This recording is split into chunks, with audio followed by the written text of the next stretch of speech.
Hey, Southside, Stefan Reed here, your associate campus pastor. Wanted to walk through John 10 with you. And John 10 is one of my favorite passages of Scripture, and it's in direct response to John 9. The Pharisee are looking at Jesus and they're questioning him about the healing that he's done. So he starts to go into a breakdown or a comparison of his style of leadership versus the style of leadership that the Pharisee have.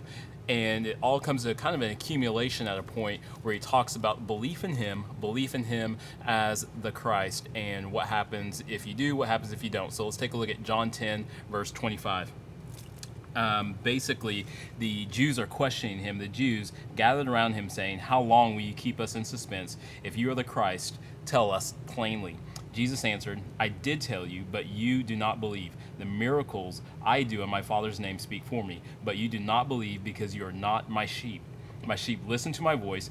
I know them and they follow me." Funny thing about sheep is, man, if you were to hang out with some actual shepherds, be it Middle East or whatever, so shepherds, what they do, if they're all kind of hanging out and they've got all their sheep, so let's say there's 5 shepherds that are all hanging out in the mountain, they've got their flocks, and all their flocks are kind of intermingled, and what happens is one of the other sheep or one of the other shepherds, he starts to walk off and he looks at the sheep, and then he calls his own sheep by whatever kind of shepherd call that he's made up, and his sheep will follow him.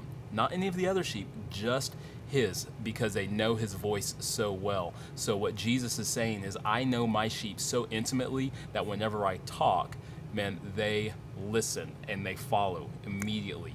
And so what John 10 is, it's a comparison between the two. So let's look at John 10:10, and what John 10:10 says is, "The thief comes only to steal, kill, and destroy. I have come that they may have life and have it to the full."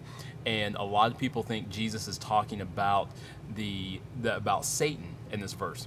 He is not. He is not talking about Satan. If you read the entire chapter and you go a little bit back into John 9, Jesus is making a reference to the Pharisee, the thief being the people who are either false prophets, teach the ways of Christ in wrong ways, or try to teach other ways of getting salvation outside of Christ. That is the thief. And what Jesus is saying is that he is the Christ. He has come to give life.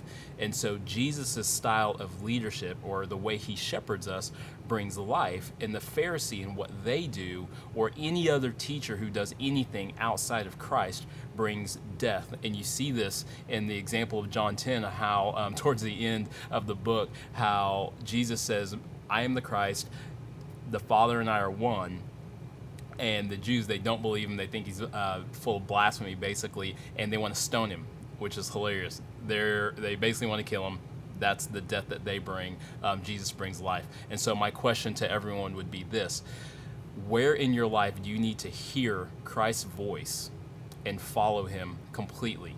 We'll all have areas in our lives as to where we can hear Jesus, but we don't necessarily follow. Sometimes we may not even be able to hear him at all because we have all of these things that are getting in the way, that are blocking what Jesus might be saying to us. Could be family, could be friends, etc. But we all have things in our life that block his voice. So where in our lives do we need to hear Christ, and where do we need to follow him more directly? So talk about that, think about that, reread John 10, and you can see the comparison of what Jesus says about the way he leads and about the way the Pharisee leads, and what happens when you follow him and what happens when you don't. Happy reading, happy posting, and whoever finds God finds life.